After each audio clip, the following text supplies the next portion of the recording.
The following is a special video presentation of the Hennepin County Library.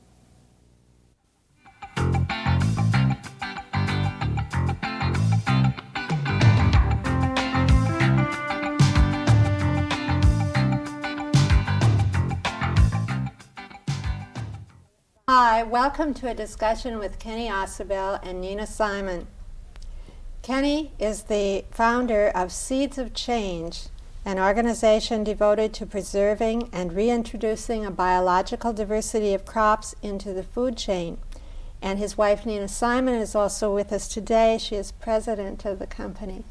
Welcome to both of you. Thanks so much. Glad to have you here with us. Great. Kenny, when I go to the supermarket, I'm overwhelmed with the variety of stuff there is for me to choose from. Why do we need any more? Well, I'm not sure which stuff you're referring to, but when you look at the fresh produce section, normally what we see is just a single kind of a carrot and a single kind of a corn and things of this nature. And in fact, our entire food system in the whole world is based on only 150 plants altogether, and 9 of those generally make up about 3/4 to 90% of what's offered. And within each of those kinds, there are very few varieties of each kind, like just a couple of types of corn or wheat or things like that. And now, why should we care about this? Well, there's several reasons. Everybody's heard of the Irish potato famine. And what happened was the entire country relied on just one kind of potato, which then became subject to a blight. And as a result, 1 million people died, and another 1 million people had to leave the country. Now, what they did when that happened was they went back to Bolivia, where the potato comes from, and there are 5,000 kinds of potatoes that are commonly grown there. They found the one that had resistance to this blight. And this is a game, when you think about a blight, it's a game we call crops and robbers, because nature is a dynamic balance. It's never static. If there's one law of nature, it's that everything will change. And so really what you're looking at is resistance to a disease or a pest is always a moving target. And what you look at with biological diversity, the 5,000 kinds of potatoes, is that one of those potatoes will have the key to overcoming the problem that you're having. So that's what they did. They bred them together, and life went on successfully after that. Yet today in this country, we have very few kinds of foods that are grown and very few types of each one. And it's a tremendous, potentially a tremendous catastrophe that could occur today. So it's a myth when we go in that supermarket and think that we have so much choice, we hardly know what to choose from. What you're saying is we really don't have a lot of choice in types of, is that the right word for it? In types of vegetables and fruits and grains. Right. We're becoming more and more limited. What's the history? How did we get wandering down this road of hybrids? Well, that is the key question. It's really been driven largely by tremendously large commercial interests who wanted uniformity in the food system because of factory conditions, basically. It's sort of the Henry Ford mentality. And they discovered this, for example, there was no seed industry 100 years ago. It didn't exist. Farmers and gardeners have always saved their own seeds and then planted them each year and traded with their neighbors and so forth. But in the 1920s, some plant breeders figured out how to create hybrid seeds, which in the first generation had what's called hybrid vigor. They had a higher productivity. And of course, farmers liked that because they got a bigger yield and they got more income as a consequence. But what happens in the next generation of these hybrid seeds, which are just the cross of 2 parent strains, is that in the next generation, you can't save the seeds because they're mules that don't reproduce, or they go back to other characteristics. You don't get the same plant. So the companies like that very much, and they built very large businesses based on that. So the farmer has to go back to that company. That's right. And buy new seeds from them, because that's the only way they're going to have this productive crop that they Precisely. Right. And then what happened after... And every year they're going to have to do this forever. Exactly. And the companies eventually were able to get patents on these seeds so that you had to legally pay them a royalty to use them and so forth. And then what happened was they combined with 2 other very big industries. First, the food industry, which is the largest industry in the world. $1 trillion in the United States is spent on food every year. And in addition to that, the chemical industry, which grew up after World War II, basically. And when you link these things together, the seeds would only grow within the use of these chemicals. And actually, over the last 20 years, 1,000 independent seed companies were purchased by the large chemical and pharmaceutical companies like, I'm sure you know their names, Sandoz, Eli Lilly, Royal Dutch Shell, companies you would associate more with gas pumps and antibiotics than with gardening, right? And so naturally they sell the fertilizers and the pesticides, and so they wanted to sell the seeds too and make it a package. And this all combined into a very odd system really of agribusiness, not agriculture. And just to go back to the potato for a minute, we only use 4 potatoes for all of our acreage, or 3/4 of our acreage, pardon me, in the United States today. The main reason is that the large fast food companies want French fries that are 2 inches long and 3 inches long.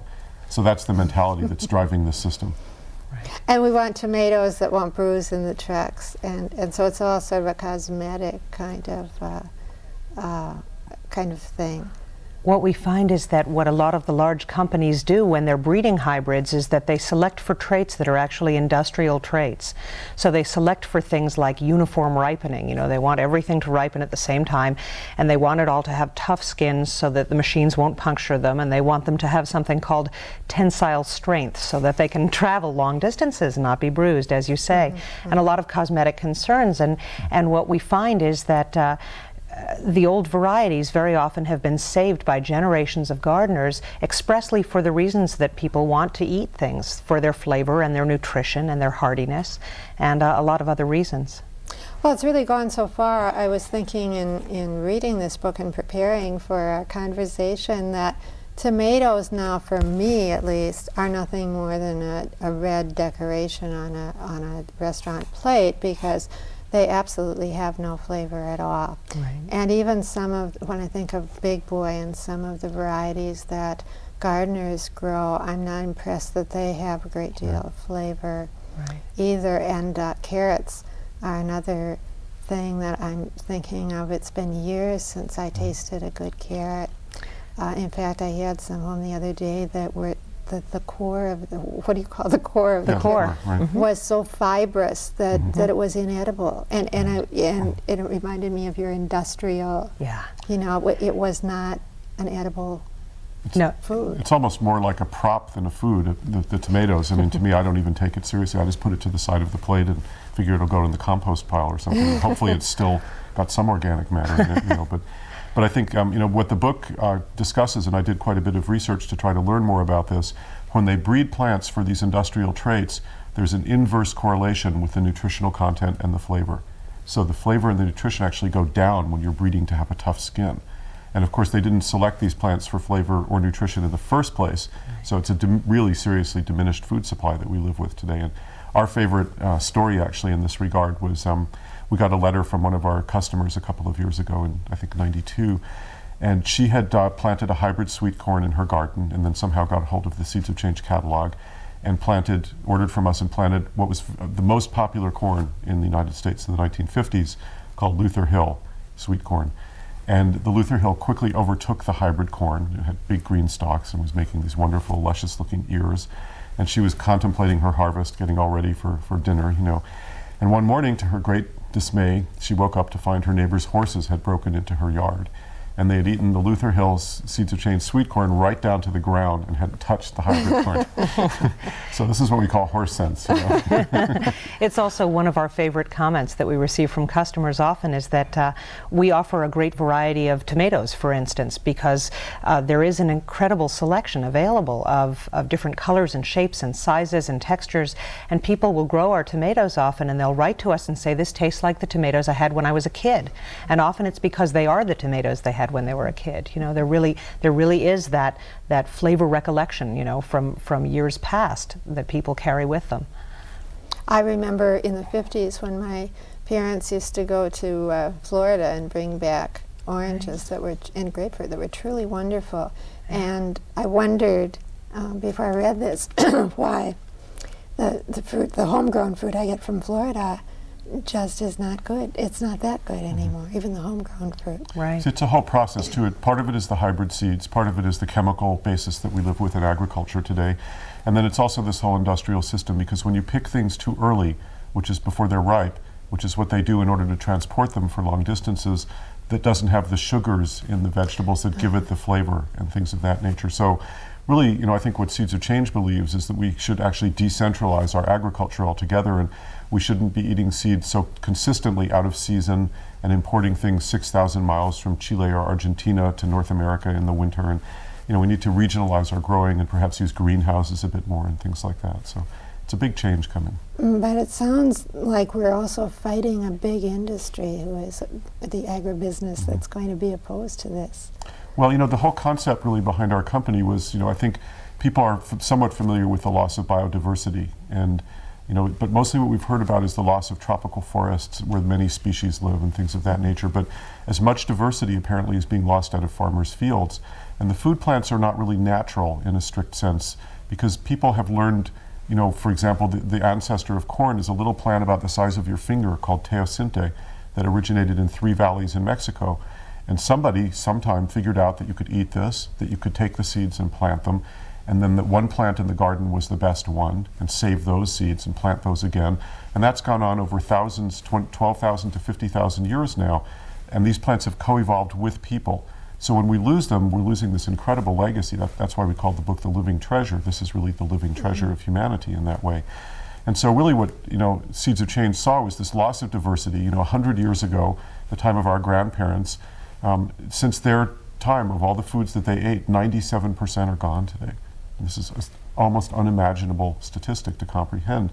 So what these folks did was, they're a bunch of very passionate seed collectors, and at the same time they saw all this loss going on, they simply took direct action. They went out and started getting their hands on all these seed stocks and then planting them safely in their own backyards. And we recognized that gardening is the largest leisure time activity in the United States. 40 to 100 million people do this regularly, and gardeners love diversity. They're always looking over the fence and saying, what is that you have there? Where did you get it? Can I get some if I give you some of mine?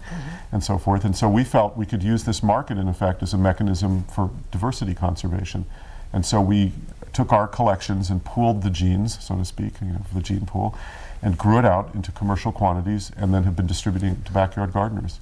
And it's a very personal journey when you really, the book tells, I think, a very personal story of how these individuals, just their lives became entwined with the plants, and then our lives all sort of grew together into this very interesting entrepreneurial venture.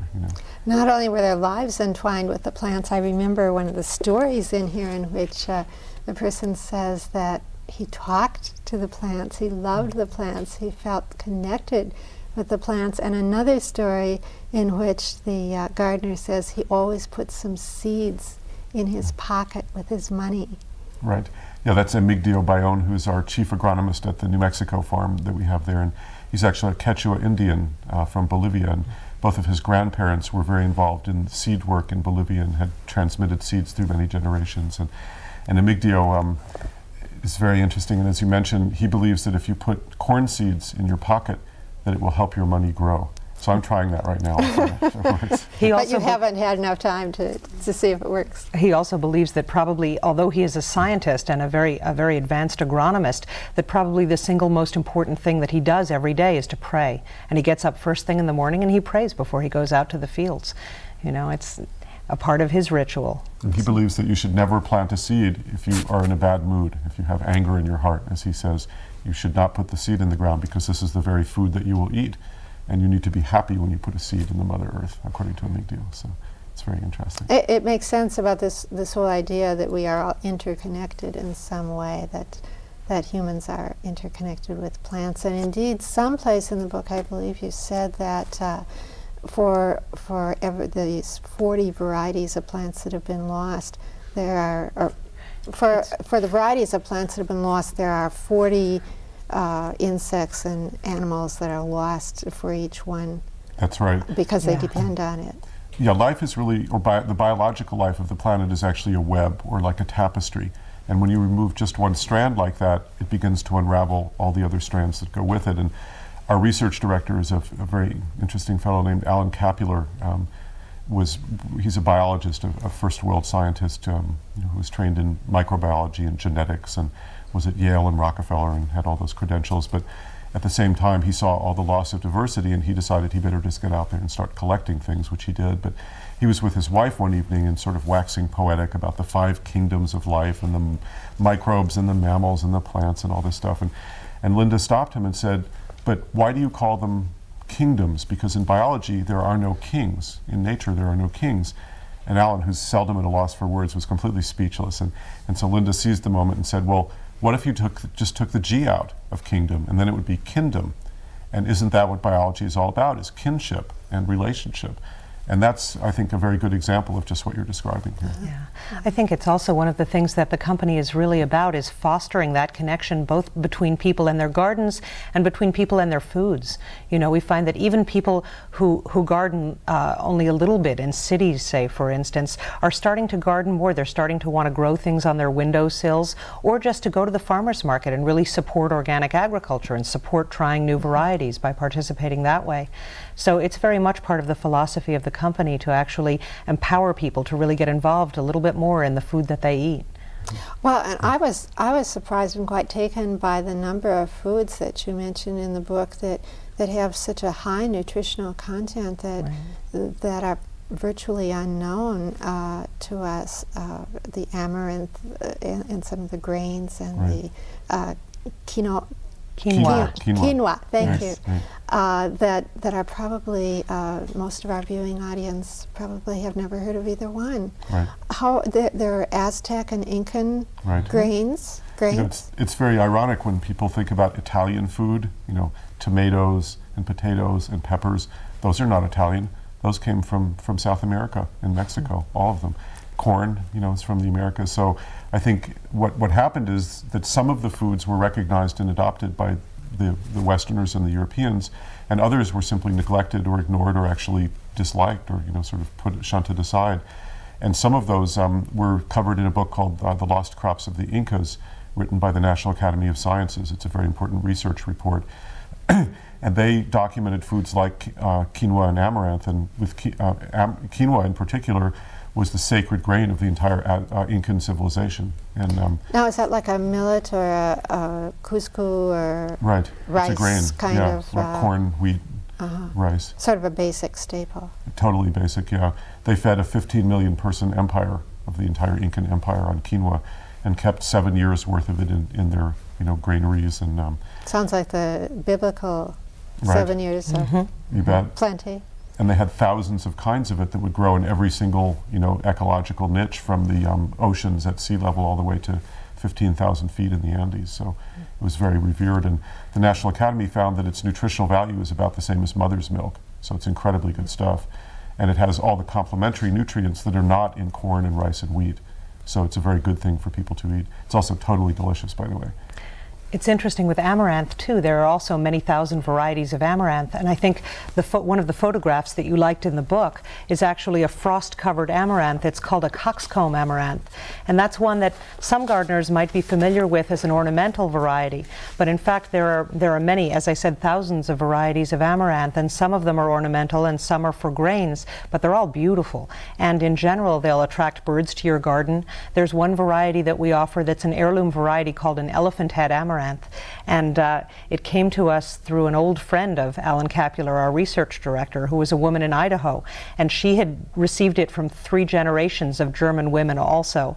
And she kept saying to him, "I have purple elephants in my garden." And he couldn't understand what she was talking about. And then he saw them, and they're these great, beautiful purple plants. And actually, as they get to be 4 or 5 feet tall, they have a shape that's like an elephant's trunk, and they start to bow over, and they have wonderful, fanciful shapes in your garden. So there is just a great variety, much more than most people are aware of. So we're sort of talking about an artistic endeavor as well. I love this one. This is one of my favorites. That's beautiful. It's just the humble okra, but it's called spiral okra.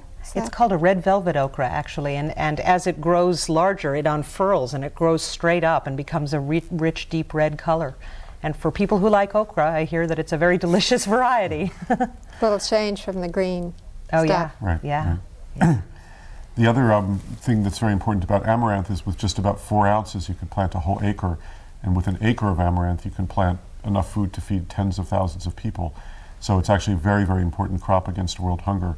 And when we consider the fact, which is a really mind-boggling fact, that in the next 30 years, in order to feed the number of people projected to be on the planet, which is double or triple what we have now, we will consume during the next 30 years as much food has been consumed by humanity till now. Ever. Right.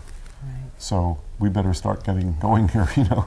Well, the other thing that seems amazing to me is that there's been a lot of research and discussion about how closely nutrition is connected to chronic diseases, especially cancer. So why aren't these folks more interested in promoting the high nutritional value of some of these rather unknown foods. We were actually recently informed by an associate who's a scientist who's been doing some research on the cruciferous vegetables, which are the kind that you're talking about, the broccoli and kale and cauliflower, that whole family. And what he actually found was that the nutritional difference between varieties was as much as 60 times.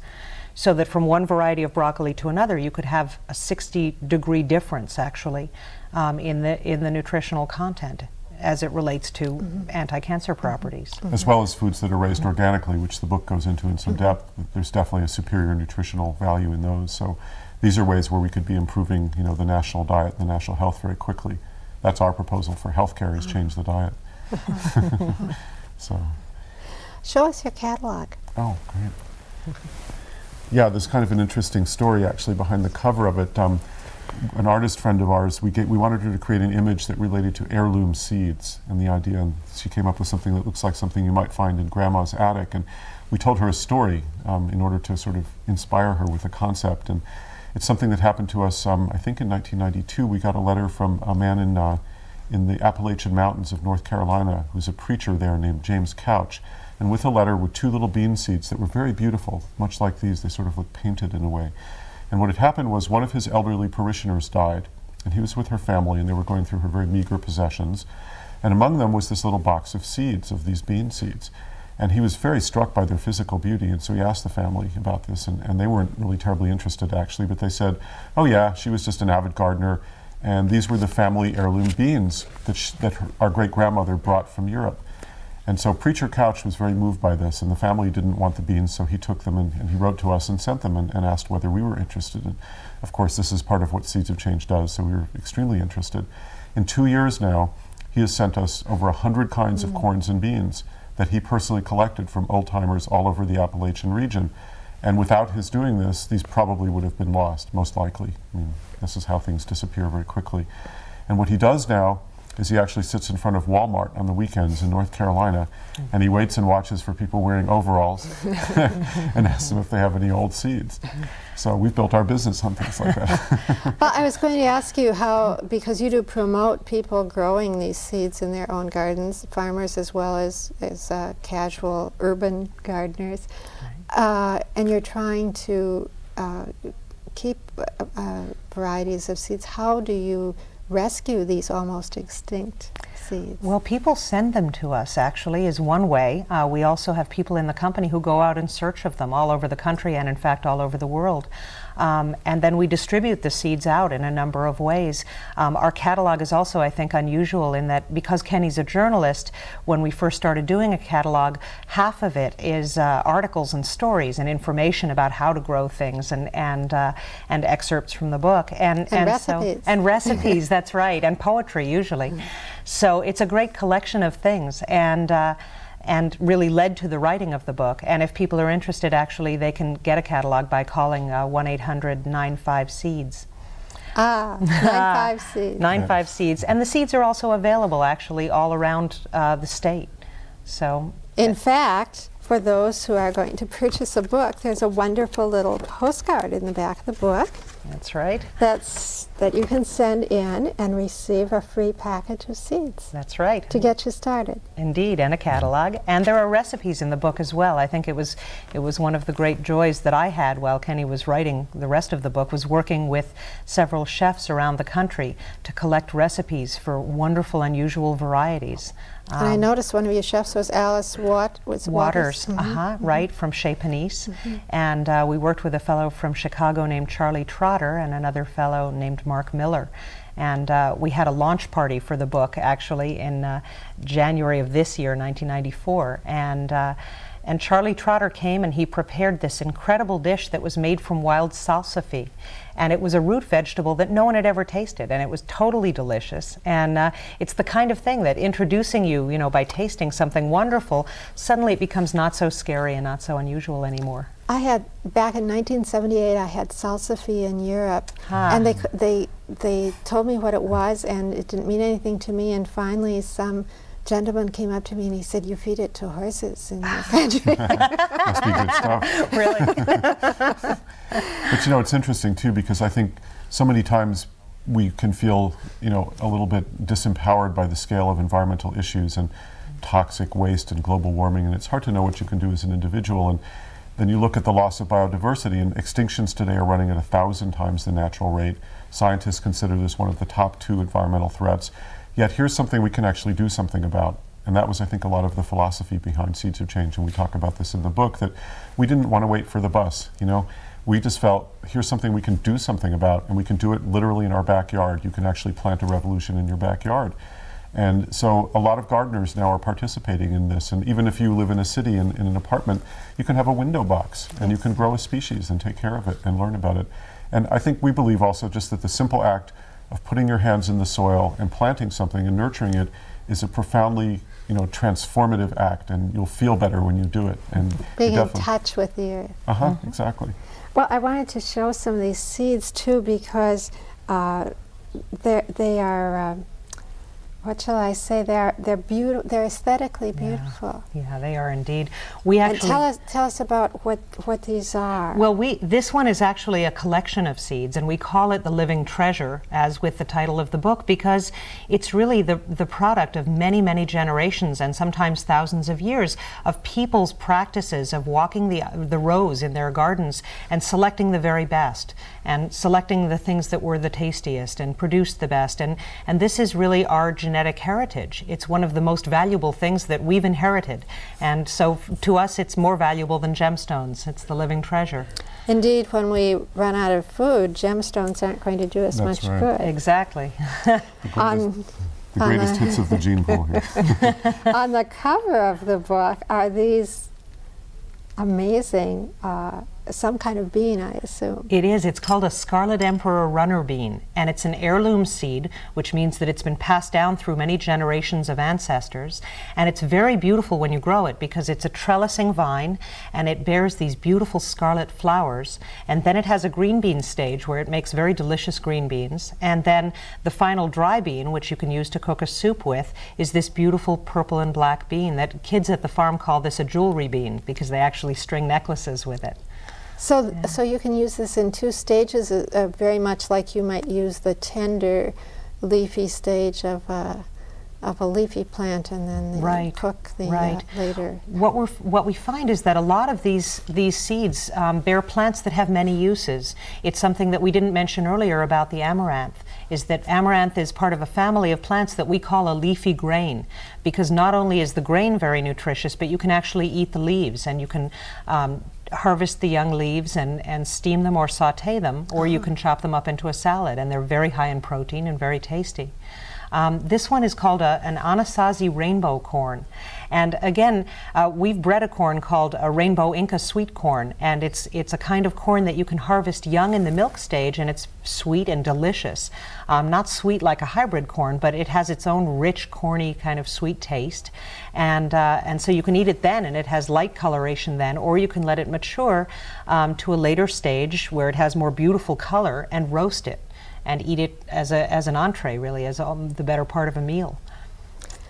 Well, we're out of time, even though I'm not out of questions about growing. So thank you so much for being with us. And to the viewers, I hope that you will try in your garden this summer some of the wonderful seeds that we have here. Thank you both for being with us. Thank you.